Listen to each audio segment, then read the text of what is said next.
மற்றும் என் நெஞ்சில் குடியிருக்கும் என்னுடைய நண்பா நண்பிகள், உங்கள் அனைவருக்கும் என்னுடைய பணிவான வணக்கங்கள். மீண்டும் ஒரு முறை எதிர்கால தமிழகத்தின் இளம் மாணவ மாணவிகளான உங்கள் எல்லாரையும் சந்திக்கிறதுல எனக்கு ரொம்பவே மகிழ்ச்சி.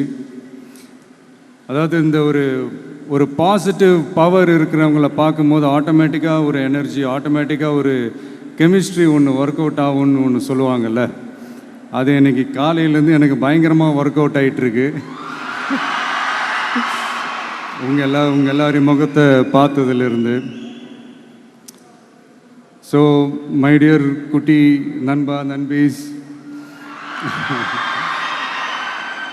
இந்த மாதிரி ஃபங்க்ஷனில் சின்னதாக 2 நல்ல விஷயம் சொல்கிறத தாண்டி வேறு என்ன சொல்கிறதுன்னு எனக்கு தெரியல. நீங்கள் எல்லாருமே இப்போது அடுத்த ஒரு கட்டத்தை நோக்கி போகிறீங்க. உங்கள் கெரியரை சூஸ் பண்ணக்கூடிய அந்த கட்டத்தை நோக்கி போகிறீங்க. உங்களில் சில பேருக்கு ஒரு கிளியர் பிக்சர் மைண்டில் இருக்கும். அதாவது லைஃப்பில் என்னவா ஆக போகிறோம், ஒரு டாக்டர், இன்ஜினியர், ஒரு பைலட் அப்படின்னு ஒரு கிளியர் பிக்சர் ஒன்று இருக்கும். அதில் ஒரு சில பேருக்கு அந்த ஒரு டிசிஷன் மேக்கிங்கில் சின்னதாக ஒரு தொய்வு ஏற்படலாம், சின்னதாக ஒரு கன்ஃபியூஷன் ஏற்படலாம். அவங்க எல்லாருக்குமே நான் சொல்லிக்கிறது என்னென்னா, எல்லா துறையுமே நல்ல துறை தாங்க. நீங்கள் எதை தேர்ந்தெடுக்கிறீங்களோ அதில் உங்களுடைய முழு ஈடுபாட்டோட உங்களுடைய 100% உழைப்பை போட்டிங்கன்னா அது யாராக இருந்தாலுமே வெற்றி நிச்சயம்தான். அதனால் உங்களுக்கு பிடிச்ச துறையை நீங்கள் தேர்ந்தெடுங்க. அதில் இருக்கிற ஆப்ஷன்ஸ் எல்லாம் ஃபஸ்ட்டு தெரிஞ்சுக்கோங்க. உங்கள் பேரண்ட்ஸ் கிட்ட டிஸ்கஸ் பண்ணுங்கள், உங்கள் ஸ்கூல் டீச்சர்ஸ் கிட்ட டிஸ்கஸ் பண்ணுங்கள். இந்த கெரியர் கைடன்ஸ் கொடுக்கறதுக்கெல்லாம் நிறைய பேர் இருக்காங்க, இந்த கெரியர் கவுன்சிலிங் கொடுக்கறதுக்கெல்லாம் நிறைய பேர் இருக்காங்க. அவங்க எல்லாரையும் மீட் பண்ணுங்கள். இந்த மாதிரி ஒரு சந்தர்ப்பத்தில் நான் என்னுடைய ஒரு சின்னதாக ஒரு கெரியர் கைடன்ஸ் உங்ககிட்ட ஷேர் பண்ணணும்னு ஆசைப்பட்றேங்க. பொதுவாக நம்ம ஒரு துறையை தேர்ந்தெடுக்கும் போது அதில் எவ்வளோ டிமாண்ட் இருக்குது அப்படின்றத நம்ம பார்ப்போம் இல்லையா. ஃபார் எக்ஸாம்பிள், மருத்துவம், பொறியியல் மட்டும்தான் நல்ல ஃபீல்டுன்னு சொல்ல முடியாது. இன்னும் சொல்லப்போனால் நம்ம தமிழ்நாட்டில் உலகத்தரத்தில் டாக்டர்ஸ், இன்ஜினியர்ஸ், லாயர்ஸ்லாம் அதிகமாகவே இருக்காங்க. இங்கே நம்மக்கிட்ட என்ன இல்லை அப்படின்னா, இங்கே நமக்கு எது இன்னும் அதிகமாக தேவைப்படுது அப்படின்னா நல்ல தலைவர்கள்.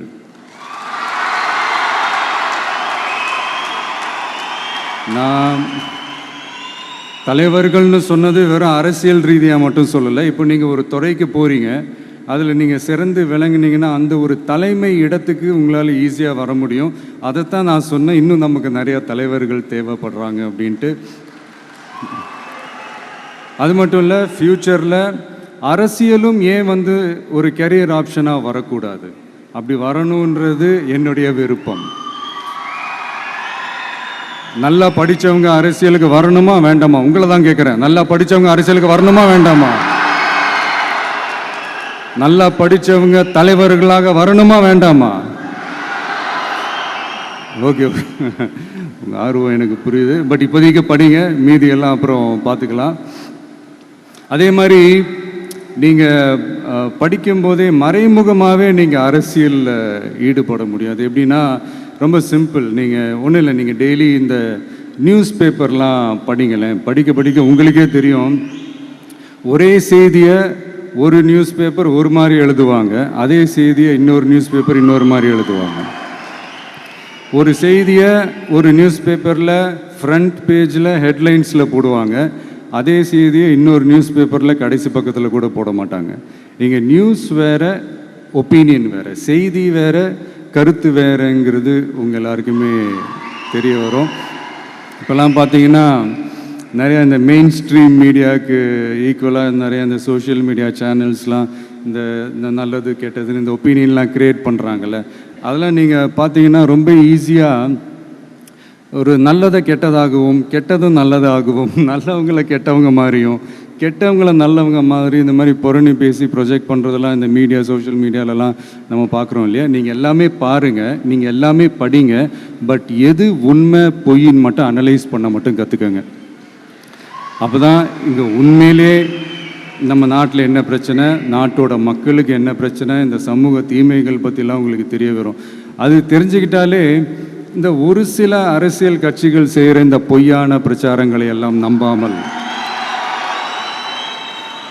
எது கரெக்டு, எது தப்பு, எது உண்மை பொய்ன்னு இதை அனலைஸ் பண்ணி பார்த்துட்டு நல்ல தலைவர்களை தேர்ந்தெடுக்கக்கூடிய ஒரு விசாலமான ஒரு உலக பார்வை உங்களால் வளர்த்துக்க முடியும்.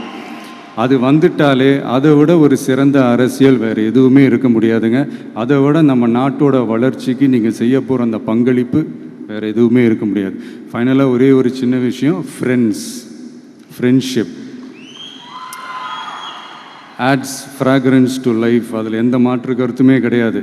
ஒரு கட்டத்துக்கு அப்புறம் பேரண்ட்ஸுக்கு அடுத்தபடியாக, இன்னும் சொல்லப்போனால் பேரண்ட்ஸை விட அதிகமாக நண்பர்களோட டைம் ஸ்பெண்ட் பண்ணக்கூடிய அந்த ஒரு சூழ்நிலை ஏற்படும். அதனால் நல்ல நண்பர்களை தேர்ந்தெடுங்க. நீங்கள் கேட்கலாம், நட்புன்றது அதுவாக அமையிறது தானே, நாம் எப்படி சூஸ் பண்ண முடியும்னு. அது ஒரு விதத்தில் கரெக்டு தான். அதனால் நான் கொஞ்சம் வேறு மாதிரி சொல்கிறேன். இப்போது உங்களுடைய இந்த நட்பு வட்டாரத்தில் இப்போ ஏதோ ஒரு விஷயம் தப்பாக இருக்குது அப்படின்னா, இப்போது அதில் சில பேர் இந்த தவறான பழக்கங்களில் ஈடுபட்டிருந்தாங்கன்னா முடிஞ்சால் அவங்கள நல்வழிப்படுத்த பாருங்கள். இந்த தவறான பழக்கங்களில் மட்டும் ஈடுபடாதீங்க, ஈடுபடக்கூடாது. நான் முன்னாடியே சொன்ன மாதிரி தான், உங்களோட அடையாளத்தை எக்காரணத்தை கொண்டு இழந்துடாதீங்க. Don't lose your identity at any cost. இது நான் ஏன் இவ்வளோ வலியுறுத்தி சொல்கிறேன்னா, இப்போ ரீசெண்ட் டைமில் நீங்கள் பார்த்தீங்கன்னா நம்ம தமிழ்நாட்டில் இந்த போதை பொருட்களுடைய இந்த பயன்பாடு அதெல்லாம் முக்கியமாக யங்ஸ்டர்ஸ் மத்தியில் ரொம்பவே அதிகமாகிருச்சு. ஒரு பெற்றோர் என்ற முறையில், ஒரு அரசியல் இயக்கத்துக்கு தலைவர் என்ற முறையில் எனக்குமே ரொம்ப அச்சமாக தான் இருக்குது. சொல்லலாம், இப்போ இந்த போதை பொருட்கள்லாம் இதெல்லாம் கண்ட்ரோல் பண்ணுறது அரசோட கடமை. இதெல்லாம் யங்ஸ்டர்ஸை இதிலேருந்து காப்பாற்றுறதெல்லாம் அரசுங்களோட கடமை. இப்போ ஆளும் அரசு அதெல்லாம் தவற விட்டுட்டாங்க அப்படின்றத பற்றிலாம் நான் இங்கே பேச வரல. அதுக்கான மேடையும் இது இல்லை. நான் என்ன சொல்ல வரேன்னா, சில நேரத்தில் அரசாங்கத்தை விட நம்ம லைஃப்பை நம்ம தான் பார்த்துக்கணும், நம்மளுடைய சேஃப்டியை நம்ம தான் பார்த்துக்கணும். ஸோ உங்களுடைய செல்ஃப் கண்ட்ரோல், உங்களுடைய செல்ஃப் டிசிப்ளின் அது மட்டுமே வளர்த்துக்கோங்க. ஏன்னா ஜென்ரலாகவே தெரியும், அட்வைஸ் பண்ணவங்க எல்லாருக்கும் பிடிக்காதுன்னு. ஏன்னா நானும் அப்படி தான். அதனால்